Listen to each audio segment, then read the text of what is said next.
Futebol sem fronteiras. Jogo jogado dentro do campo e fora dele. Bastidores, economia, política, turismo.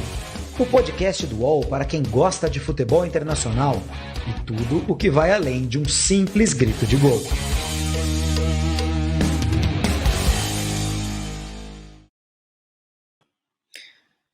Fala, meu povo! Está no ar o Futebol Sem Fronteiras, edição número 43, o podcast, pela terceira semana seguinte, excepcionalmente na sexta-feira.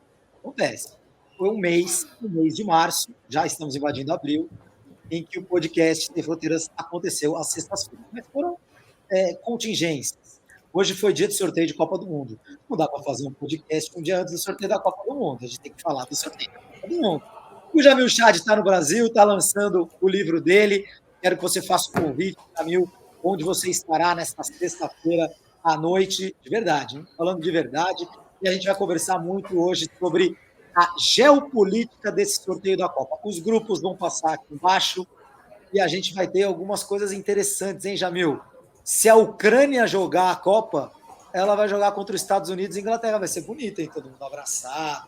Estados Unidos vai ter coragem de ganhar um jogo da Ucrânia? Boa tarde, meu amigo. Boa tarde, meu caro. Você me ouve?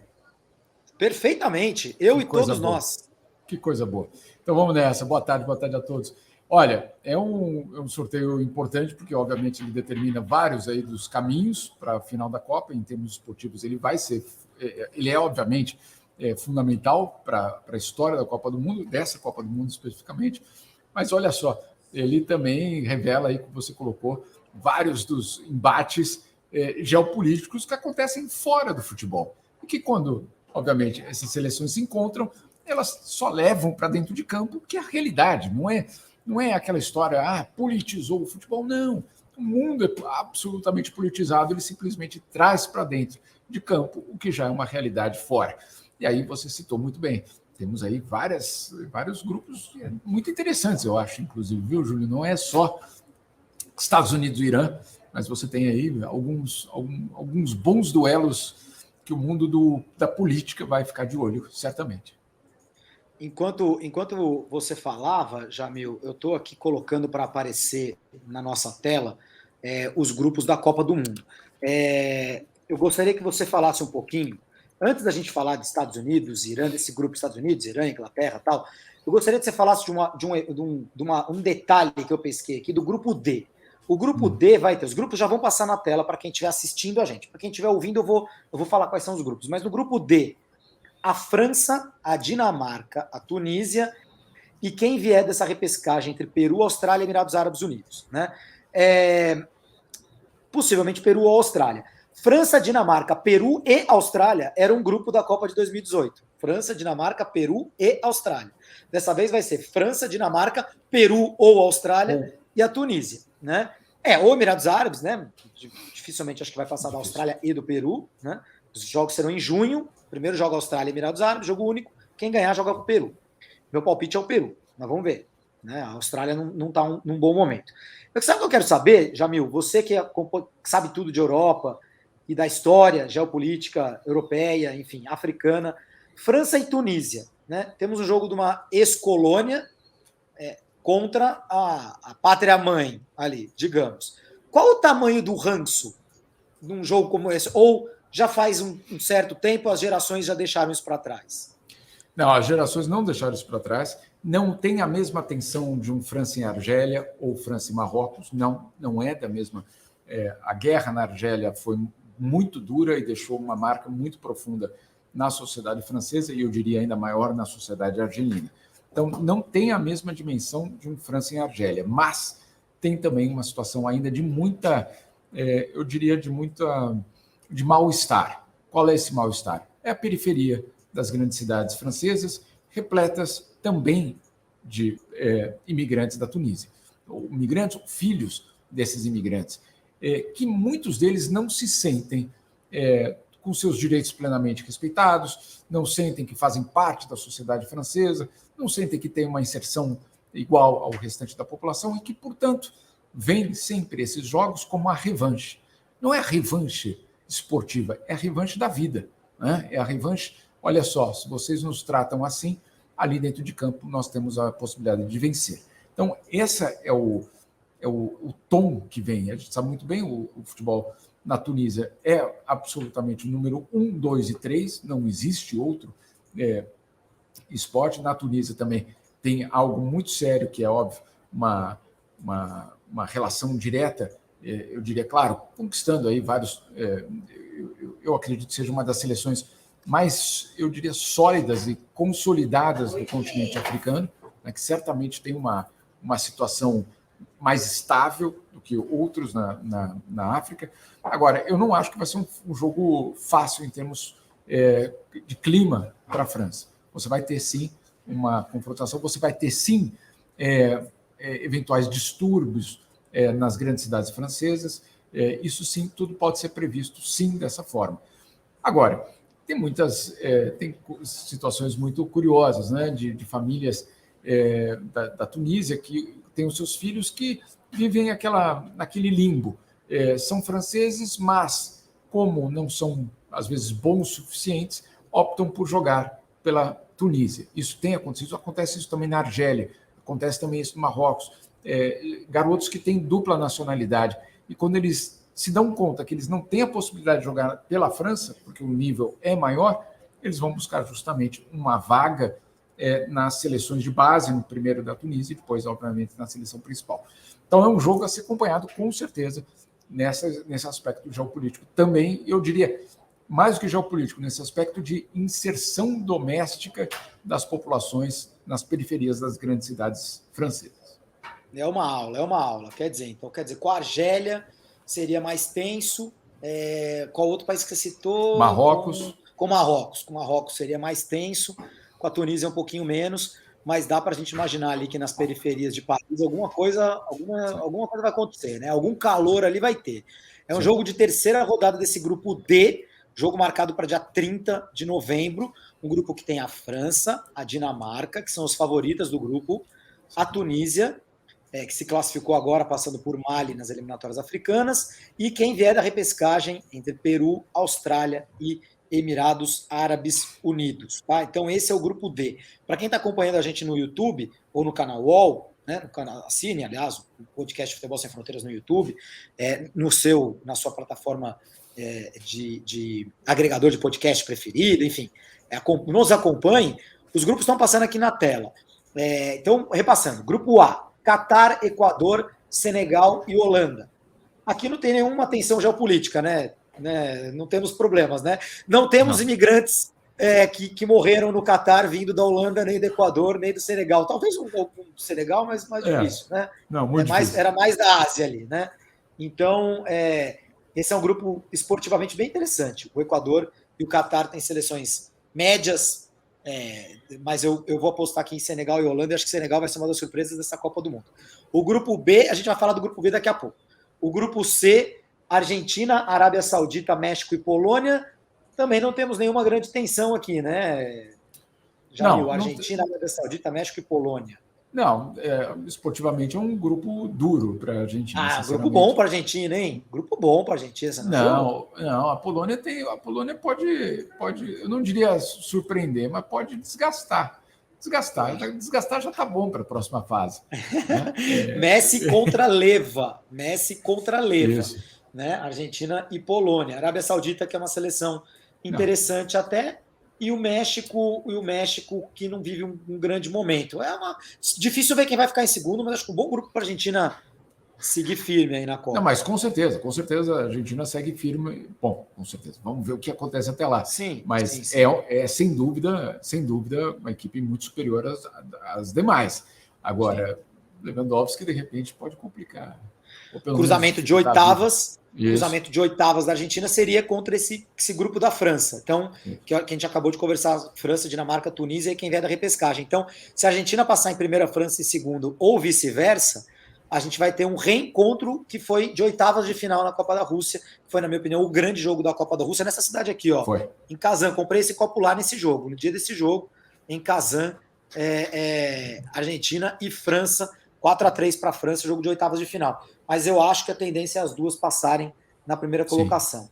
O grupo E é um grupo que tem Espanha, Alemanha, deixa eu não me perder aqui, O grupo E tem Espanha, Alemanha, Japão, e aí quem vier de Costa Rica e Nova Zelândia. Espanha, Alemanha, Japão, quem vier de Costa Rica e Nova Zelândia. Acho que é um grupo bom para a Espanha e para a Alemanha, e não temos nenhuma tensão geopolítica aqui, né, Jamil? Não, mas em termos esportivos, fica muito claro aí a diferença entre Espanha e Alemanha e os outros dois que vieram. O Japão, eterno coadjuvante.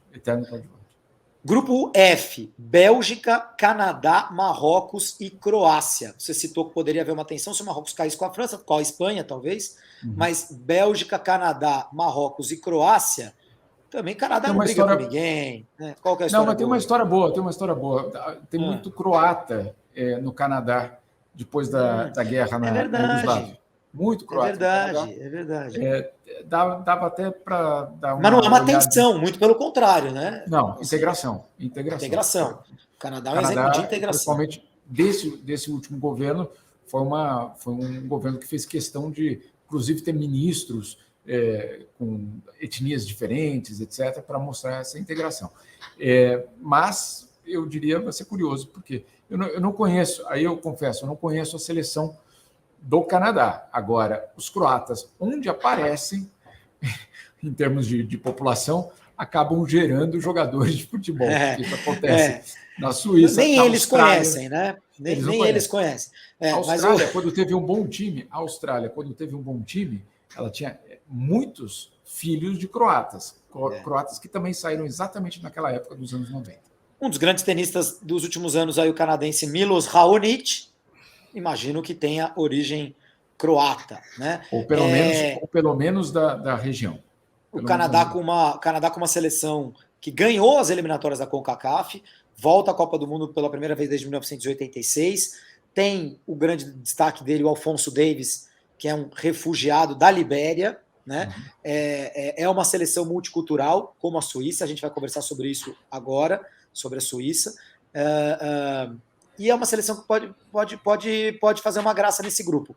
Bélgica e Croácia são as teóricas favoritas do grupo, mas acho essa seleção do Marrocos bem interessante, e a Croácia com uma seleção envelhecida.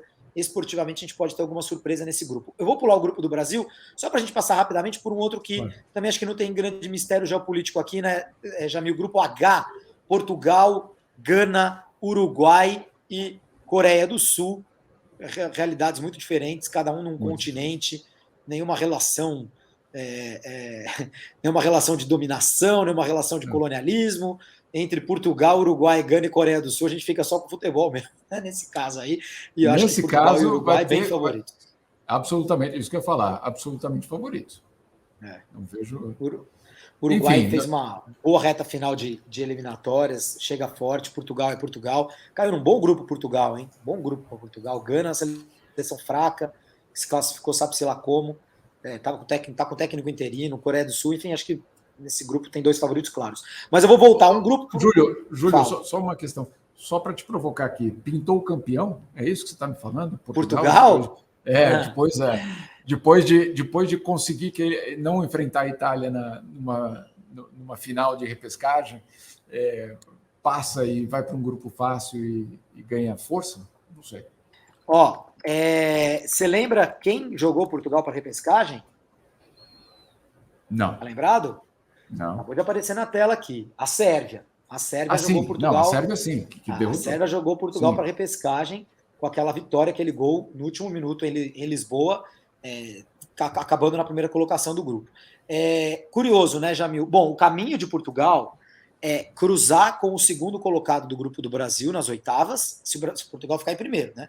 Se Portugal ficar em segundo, quem ficar em segundo entre Portugal e Uruguai deve pegar o Brasil, né? Se o Brasil confirmar o favoritismo. Então, quem ficar em primeiro enfrentaria aí ou a Sérvia ou a Suíça, que o quarto time do grupo é Camarões, que está com uma seleção bem fraquinha. E se Portugal passar como primeiro colocado, ele cruza nas quartas com o primeiro do grupo F, ou o segundo do E. Então seria uma Bélgica, Alemanha, Espanha, alguém por ali no caminho de Portugal nas quartas de final. Não é exatamente uma moleza, né? Então, Portugal tem um bom grupo, mas depois o caminho não é tão simples. Jamil, o Brasil, em 2018, tinha um grupo com Sérvia, Suíça e Costa Rica, e que os desavisados aqui no Brasil achavam que era uma baba. Aí a realidade se interpôs, né? Um empate contra a Suíça no primeiro jogo, uma vitória suada contra a Costa Rica no segundo jogo, depois a classificação contra a Sérvia. A Sérvia está mais forte nesse ano, tem o Vlahovic, que é um jogador que é top europeu, acaba de ser contratado pela Juventus. A Suíça envelheceu um pouco, mas continua, mas é uma seleção que se acostumou a estar nesses momentos, e eu tenho chamado de Atlético de Madrid das seleções. Né? Os jogos contra os grandes, ela endurece muito, depois contra os mais fracos ela dá umas bobeadas, até porque não tem aquela capacidade de se impor tecnicamente.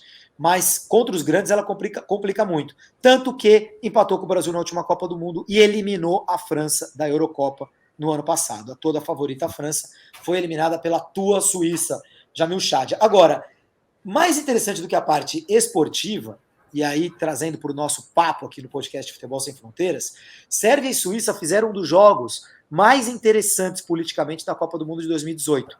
Foi o jogo em que a Suíça ganha da Sérvia, em Kaliningrado. Eu estava nesse jogo, aquela cidade que fica fora da Rússia, fica ali encravada entre a Polônia e os países bálticos, uma cidade que era alemã e que foi foi exterminada na Segunda Guerra, e a Rússia pegou para ela uma saída para o Mar Báltico ali, para o Báltico, né?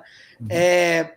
E nesse jogo, a Sérvia tinha todo o apoio do público, porque Rússia e Sérvia são países alinhados geopoliticamente, né? E os jogadores que fizeram os gols da virada da Suíça foram o Haka e o Shaqiri, que tem a descendência kosovar. Kosovo é um país que não é aceito pela Sérvia, não é reconhecido pela Sérvia, nem pela Rússia, né? Não é reconhecido por um monte de gente, e é por alguns tantos outros. E esses jogadores de origem kosovar jogam pela seleção da Suíça e fizeram esse símbolo aqui quando fizeram o gol. Esse símbolo é o da ave. Águia? É uma águia, né? É uma águia. Que está na bandeira da Albânia, que é um país colado em Kosovo, em que, na verdade, eles têm origem albanesa. Né? Eles têm origem albanesa. Tem outro jogador lá que tem origem kosovar. Mas, obviamente, tem muitos kosovares que moram na Albânia porque fugiram do extermínio sérvio. Então, existe uma grande tensão entre albaneses e kosovares e sérvios, e isso ficou exacerbado naquele jogo. Eu não sei se aquilo ficou por ali, Jamil. Teve uma repercussão muito grande na hora, no dia e no pós-jogo. Deu para ver que havia um ódio ali. E eu estava na zona mista e os caras não cruzavam nem olhares.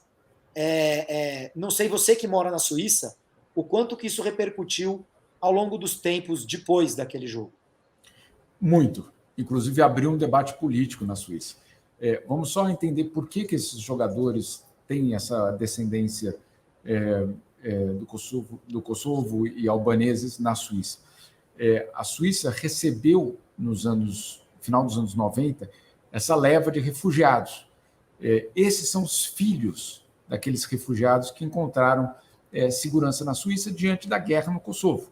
Então, aquelas pessoas que fugiram, elas fugiram de quê? Da guerra, dos bombardeios sérvios. Aquelas pessoas que perderam tudo e foram recriar a vida na Suíça, portanto, tem na cabeça deles a Sérvia como a responsável pela destruição das suas famílias, das suas casas, etc, etc. Não estou aqui julgando, não estou aqui falando quem tem razão, não é nada disso. Estou colocando como que essas pessoas vêm. E aí, de repente, os filhos daqueles que foram derrotados em termos de vida, né, e foram buscar vida em outro lugar, os filhos agora representam um novo país, que é o país que que os acolheu, e agora esse garoto, esse moleque, vai jogar justamente contra quem? Contra a Sérvia, que tinha atacado a cidade, o vilarejo, a casa do pai, do avô, do tio, do primo, do amigo, etc., que eventualmente tem histórias de mortes aí. Né? Tem histórias de mortes. Então, não é só uma... olha, você viu que teve uma tensão no jogo.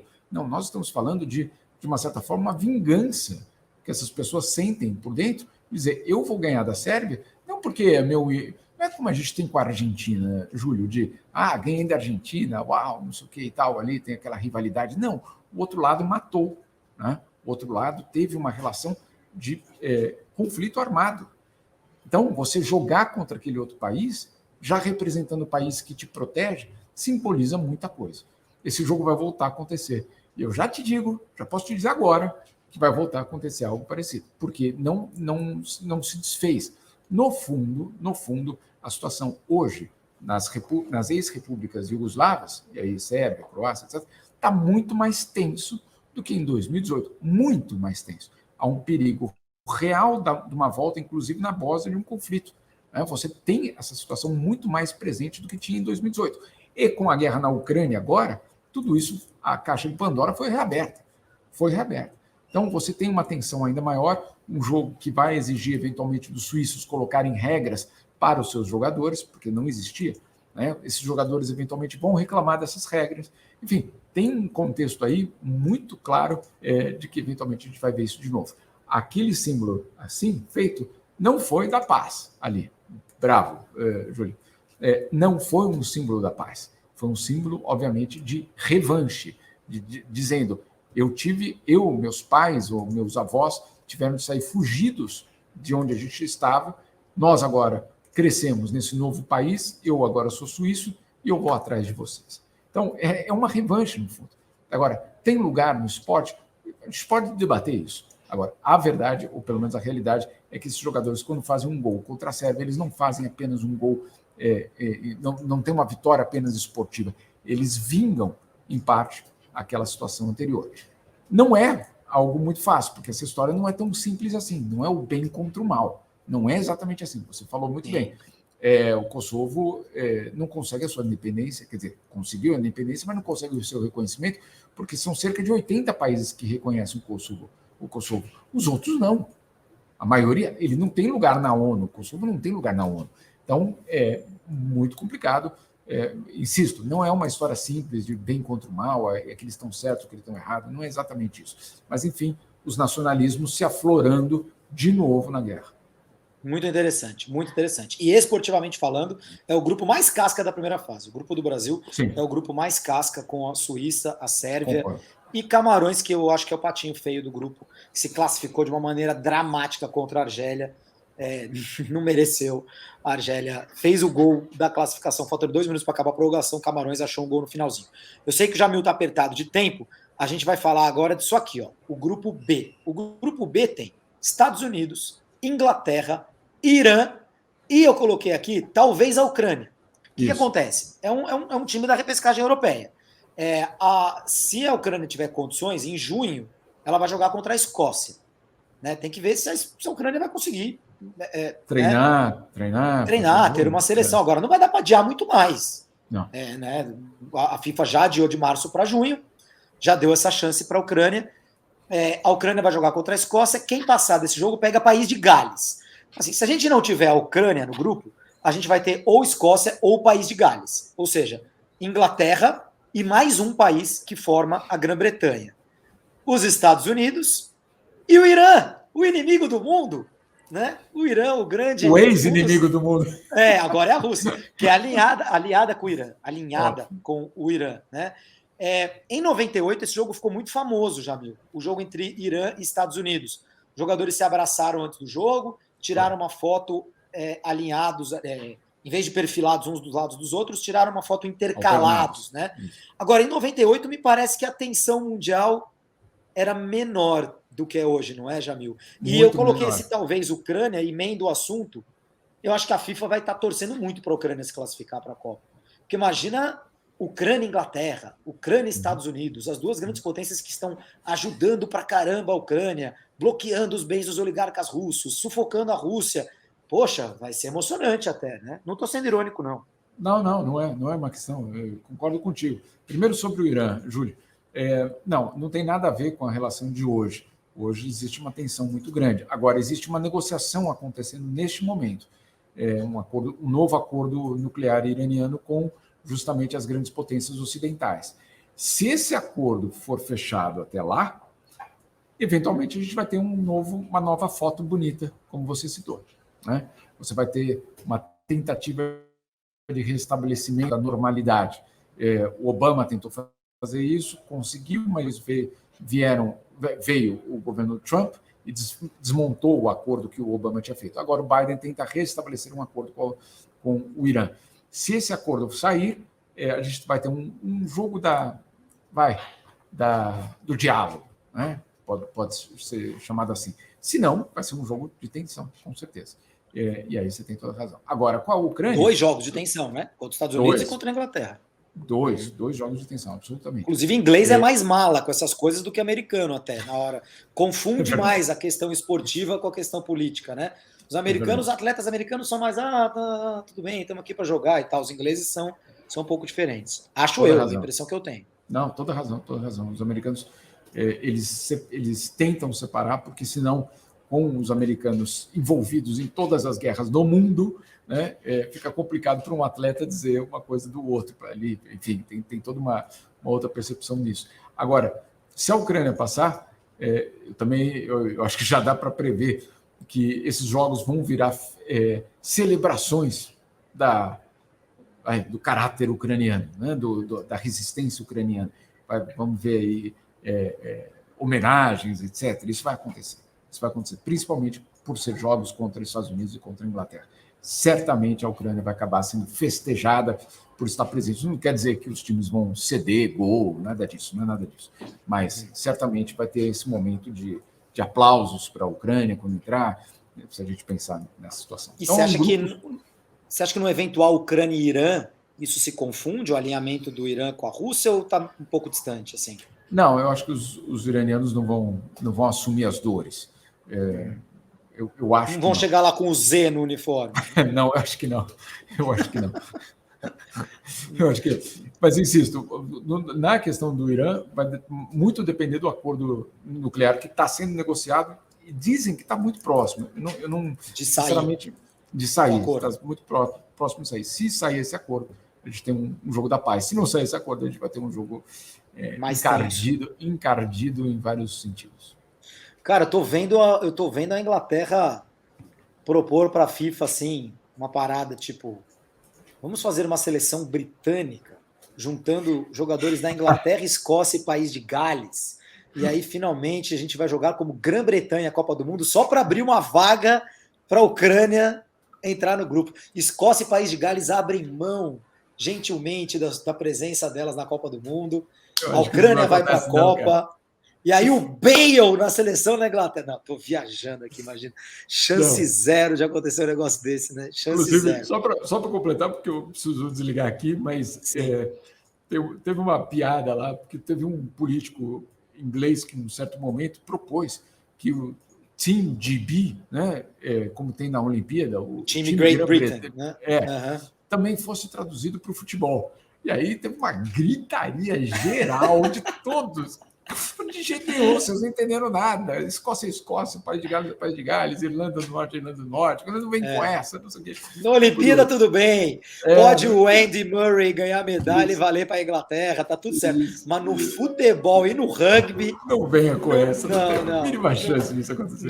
Não vem mexer com essas coisas com a gente. Legal, Jamil. Acho que demos uma bela passada no que é a geopolítica da Copa, né? Vocês veem como de grupos de Copa do Mundo. Pelo menos em 3 deles, 3 dos 8, tem coisas bem interessantes, né? Tem jogos que podem ser tensos, tem jogos que podem não ter nada, que podem ser jogos da paz, tem ódio envolvido, tem amor envolvido. E esportivamente falando, a Inglaterra nunca venceu os Estados Unidos numa Copa do Mundo, hein? 1950, aqui no Brasil, perderam, é tida até hoje como uma das grandes zebras da história das Copas. Né? Os Estados Unidos venceram a Inglaterra por 1-0, e agora, recentemente, jogaram na Copa da África e empataram na fase de grupos. Eu estava naquele jogo. Na Copa da África? Inglaterra e Estados Unidos? Estados Unidos claro, a de 50, obviamente, você não está. Os cabelos brancos ainda não. Não. Irã e Estados Unidos em 98, eu confesso que eu não lembro quem ganhou, mas... Acho que 2-1 Estados Unidos, se não me engano. Agora eu não vou encontrar... Mas, peraí, vai. Vamos dar o serviço completo. Vai, 1998, Copa do Mundo de 1998. O grupo tinha Irã, Estados Unidos. Vamos, internet, ajuda nós. Na França, né? Irã, Grupo A, Brasil, Grupo A, G. Não, Grupo H. Peraí, perdi. Não, tá aqui. Grupo F, Alemanha, Iugoslávia, Irã e Estados Unidos. Aquele jogo, tua memória tá quase boa, já viu? Só inverteu o vencedor. Foi 2-1, mas foi pro Irã. E foi a única vitória do Irã. Foi a única vitória do Irã, e os Estados Unidos perderam todas naquela Copa do Mundo, passaram a Alemanha e Iugoslávia, que não existe. Bom, 98 ainda chamava Iugoslávia, depois virou Sérvia e Montenegro, e hoje só a Sérvia. Jamil, valeu, obrigado pela aula mais uma vez. Faça a sua publicidade. Quando é o lançamento do teu livro? Você está em São Paulo, meu amigo. Exato, para quem tiver interesse, inclusive o livro tem 2 capítulos sobre futebol, sobre a seleção brasileira, inclusive. 19h, hoje na Livraria da Vila, na Fradique Coutinho, na Livraria da Vila, Fradique Coutinho, eu, Zélia Duncan e o padre Júlio Lancelotti vamos debater justamente como olhar para o futuro, basicamente, como caminhar a partir de agora, desse momento que a gente começa tranquilamente, não estamos no final da pandemia, mas pelo menos chegando ao final da fase mais dura da pandemia. Não é um livro sobre a pandemia, é um livro sobre o futuro. Convido todos vocês no debate. Eu digo, só de escutar o padre Júlio já vale tudo. Não é porque é o nome do meu xará, do teu xará, não, mas vale a pena escutar. Quase virei padre, você sabe, né, dessa história. Não sei o que aconteceu no caminho. Umas 5 vidas para trás, talvez. Hoje eu encontrei o Casagrande numa padaria aqui na Zona Oeste de São Paulo, e ele me falou que vai estar lá, vai ter muita gente importante no lançamento do livro do Jamil. Obrigado, gente. A gente volta semana que vem é quinta-feira, hein? Quinta-feira que vem com o podcast Futebol Sem Fronteiras. Um abraço. Futebol Sem Fronteiras. Jogo jogado dentro do campo e fora dele. Bastidores, economia, política, turismo. O podcast do UOL para quem gosta de futebol internacional e tudo o que vai além de um simples grito de gol.